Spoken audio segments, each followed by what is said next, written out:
Now, what's the impact of the social media as to how Nigerians will vote?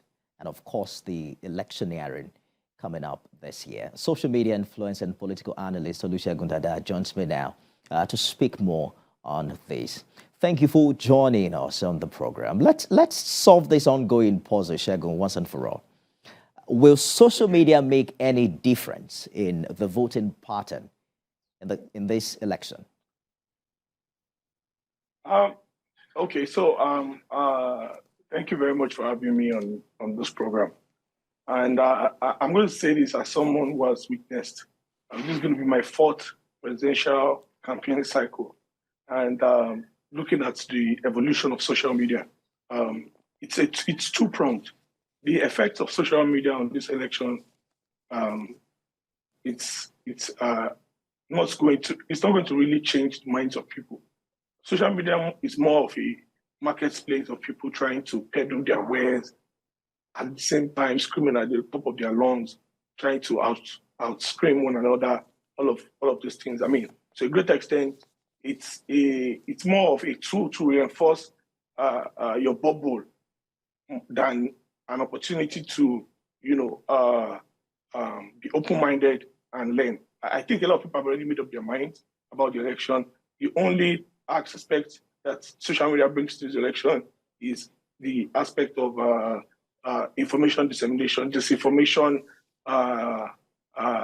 fake news, deep fakes, all sorts of manipulations, that can come through in and out of this. And to an extent, it helps spread panic as well as it also helps draw attention to issues that happen on election day. But beyond that, I think that it's going to have that much of an effect.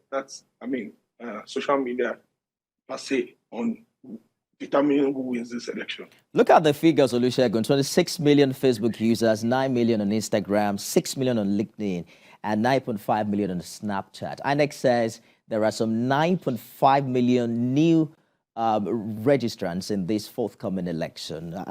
It sounds like most of them are going to be online. You don't think it matters what the buzz is online right now, because there are real voters there, 9.5 million. Yes. Okay. So that's a given. The statistics, we did the last 4 years, a lot of people have become of voting age. Some people are just becoming of voting age. So definitely that's why we're seeing that number of new registrants. Now, it has tickled a lot of people's interest in politics, but there's no real metric to show where most of this support is going to. There are people who are very loud online, but does it translate to the realities of things on ground? It really doesn't. So until the elections are over and there's an opportunity to analyze the results, I don't think that that in and of itself as a standalone can make any real breakthrough, in terms of political reach. And like I said before, it's like a marketplace. Everybody's putting out their ideas, adapting to this internet age. Before now, I think the campaigns never really paid much attention to social media. The attention has always been on TV and radio, electronic and broadcast media. But now, because of the way and manner at which information is easily disseminated, because of the disinformation, because of having to keep up with putting up activities, it's now something that it's like a behemoth. Now, even outside of the country, a lot of countries have a lot of problems struggling with how to contain what social media has become in terms of election. Does it change minds? Cambridge Analytica was able to change a few 100,000 minds. Yes, maybe that meant a lot to the US election.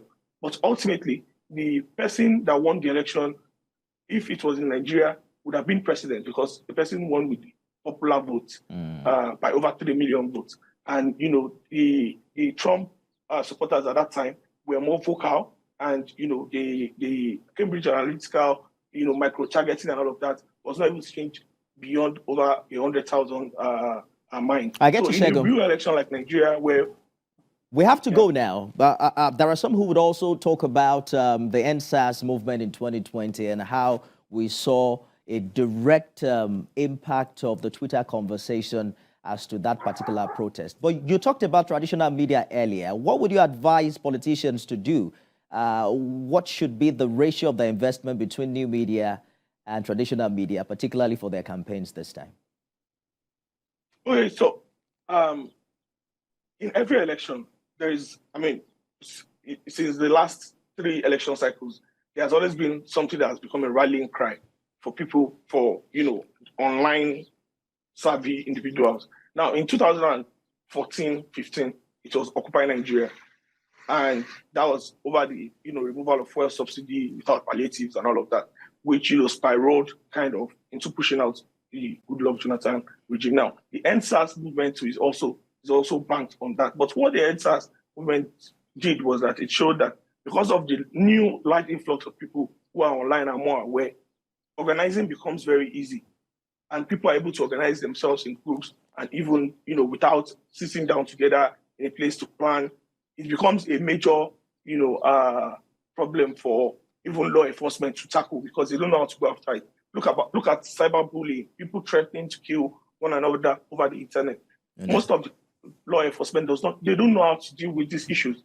Now, this is why the traditional media, the incoming administration or politicians or political parties as it may, must realize that the attention that they give to traditional media is, if it was 100%, has to go to maybe like 50 or 40. Because the whole world has their phone on their fingertips and they can easily catch up on the latest news. Sometimes, by the time they are reporting the news the next morning, you probably have seen it on social media hours before that. The world is literally moving online. So it's and we also had a U.S. president who was moving online, and it's in real time. So so it's in real time, and people are able to capture, things without any modification, without any subject to editorials and all of that. So the traditional media is playing catch up to a great extent. We're seeing it happening in real time. Even your colleagues in Arise TV fell for this. They picked up a news item that was floating online and reported it as news without confirming first, because we are in the world of fast news. People want to, if it is 30 minutes old, it's old news. If it's 1 hour old, it's old news. So, the traditional media is even playing catch up to a great extent right now. So I think the incoming administration should pay a lot of attention in seeing how to regulate these behemoths that we have. Absolutely, Olusegun. And I know that in the coming days and coming months, the question of regulation of the social media will also arise again. But that's our time. We have to go now. I'm sure we'll continue this conversation some other time. Olusegun Dada is a social media influencer and political analyst. Thank you for your time.